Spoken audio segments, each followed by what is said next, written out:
Each one of us started out as a single fertilized egg called a zygote. For the next roughly 40 weeks that we spent developing in our mother's womb, quite a lot happened to us. In this video, we'll explore some of the important developmental changes that happen even before a person is born, called prenatal development, as well as newborn functioning soon after birth. Prenatal development is an orderly and intricate process that begins before a woman even knows that she is pregnant. Because quite a lot happens during prenatal development, researchers like to break down human pregnancy into different stages or meaningful units of time. Specifically, there are 3 stages of prenatal development: germinal, embryonic, and fetal. The germinal stage is the shortest. It begins at conception when a man's sperm fertilizes a woman's egg and creates a zygote. Although the zygote is initially only a single cell, it already contains all of the DNA that will be needed to build a fully formed human being, with roughly half of these DNA instructions coming from the mother's egg cell and the other half coming from the man's sperm. Within 24 hours after conception, this single-celled zygote begins multiplying and dividing, initially creating cells that are unspecified and have the potential to develop into any cell in the human body. As development progresses, however, these cells will begin to take on specific functions, such as perhaps becoming a cell that is part of the heart, stomach, skin, or maybe even a neuron in the brain. As we discussed in Module 3.4, sometimes during this normal cell division process, the zygote actually divides into 2 separate independent zygotes that will go on to become 2 different infants with the exact same DNA. The result is identical twins. As the zygote is multiplying and dividing, it also travels down the fallopian tube and eventually implants on the uterine wall. If implantation is successful, the woman's body begins releasing hormones to support the pregnancy, and these hormones also stop the woman's normal menstrual cycle. Once the zygote implants on the uterine wall, this begins the next stage in development, called the embryonic stage. The embryonic stage lasts from about the 3rd to the 8th week of pregnancy. At this stage, the cells in the embryo begin taking on specific functions, and as a result, the embryo begins to take on distinct human characteristics. The 3rd and final stage is the fetal stage, which begins around the 9th week and lasts until birth. During this time, the fetus's major organs and body systems continue to grow and mature. Things like fingernails, eyelashes, and hair also grow. The fetus is able to move its limbs, although the woman may not feel this until around 20 weeks of pregnancy. Another helpful way to delineate units of time in pregnancy is in terms of trimesters. The first trimester lasts from week 0 to about week 13 and spans fertilization, implantation, and the formation of the fundamental biological systems of the developing infant, such as the heart, brain, ears, eyes, arm buds, leg buds, and spinal column. The second trimester lasts from week 13 to about week 28. During this time, fundamental structures become more defined and functional. For example, the fetus can now respond to touch and begins to hear. In fact, studies have now established that human fetuses learn their mother's voice and certain properties of their native language even before birth. We also have current evidence that human fetuses can learn the taste of foods that the mother eats toward the end of her pregnancy, and that they're more attracted to these tastes after birth. Finally, the 3rd trimester lasts from about week 29 until the end of term, which in a normal pregnancy is around 40 weeks. During this time, muscles and fat cells form, and the fetus experiences rapid growth in mass. Most infants are around 7.5 pounds at birth. If everything goes well during gestation, the end result at 40 weeks is the delivery of a newborn infant. Unfortunately, not all human gestations end at 40 weeks. Some pregnancies end in a sudden loss called a miscarriage.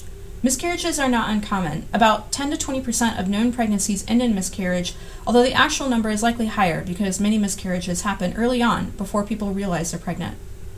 Most miscarriages happen because the unborn baby doesn't develop properly. About half to 2/3 of miscarriages in the first trimester are linked with extra or missing chromosomes. At other times, pregnancies may end with a viable infant, but before reaching full term at 40 weeks. If birth occurs before reaching 37 weeks, this is called a premature birth. Although the chance of survival is still very high, the sooner the fetus is born, the lower these chances become, with births before 22 weeks being considered extremely high risk. Fortunately, modern pediatric medicine holds incredible promise for premature infants in terms of their ultimate survival. In fact, one of my cousins was born at 34 weeks and spent 2 weeks in neonatal intensive care. She's now a healthy, fully grown adult who's doing great today. But being substantially premature is associated with physical, sensory, and cognitive dysfunction as children get older. So why would a pregnancy end too early? There can be lots of reasons, but there are some factors that have been consistently associated with higher risks of premature delivery. These include things like heavy cigarette smoking, alcohol and drug use, high blood pressure, and maternal exposure to stress. Environmental agents such as alcohol, tobacco, and certain drugs that can cause damage to a developing fetus are called teratogens. For example, excessive exposure to alcohol, especially in the second trimester, is associated with fetal alcohol syndrome. This syndrome is associated with deficits in brain functioning and cognitive competency, as well as some distinctive facial features, such as a low nasal bridge and flat midface. It's also important to point out that other substances that are not illegal can also harm the developing fetus. These include things like aspirin, artificial sweeteners, polluted air, and lead in water. If you are ever pregnant, it's important to follow recommendations from your healthcare provider detailing good nutritional practices, as well as substances to avoid that could potentially harm your developing child. After birth, newborn infants don't yet have much muscle control. In fact, they may initially have difficulty even holding up their own head, which accounts for about 50% of their total weight. Even though newborns' voluntary muscle movements are relatively limited, they are born with a variety of motor reflexes that are already in place. Remember from Module 5.1 that a reflex is an automatic motor response that is triggered by a specific environmental stimulus. These motor reflexes help support some of the basic things babies need to do in order to survive, such as eating. For example, if you stroke a newborn on the cheek, he will automatically turn his head in that direction looking for milk. This is called the rooting reflex. And physical touch on the roof of an infant's mouth will automatically cause him to start sucking. You can see some examples of a few other reflexes on this slide. In addition to giving infants a way to interact with people and objects around them, these reflexes are also a helpful way for a pediatrician to quickly assess the physiological well-being of the baby. These motor reflexes quickly give rise to many voluntary motor movements as infants' muscles develop and their body proportion changes. As their body grows and their muscles get stronger, they eventually can hold up their own heads, roll over by themselves, push themselves up with their arms, and finally stand up on their own. Newborns' cognitive development is also continuing as they begin to take in information about the world around them. As previously discussed, developing infants can already hear and taste even before birth. After birth, infants rapidly begin to improve their processing and show preferences for some kinds of information over others. For example, infants prefer faces over non-faces and happy faces over sad ones. They can also recognize their mom by her face and her voice, but have a little bit of a harder time recognizing dad. And finally, they prefer their native speech over foreign speech and can even recognize familiar words and sentences. In short, infants' perceptions of the world around them are being rapidly shaped by all of the sensory input they receive. In the next video, we'll continue to explore infants and young children's cognitive development.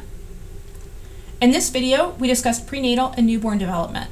For the exam, you should be able to define zygote, define the different stages of prenatal development, that is, germinal, embryonic, and fetal, and describe what happens during each stage, define miscarriage and premature birth and explain what might be potential causes of each, define teratogen and identify potential teratogens, and define rooting reflex.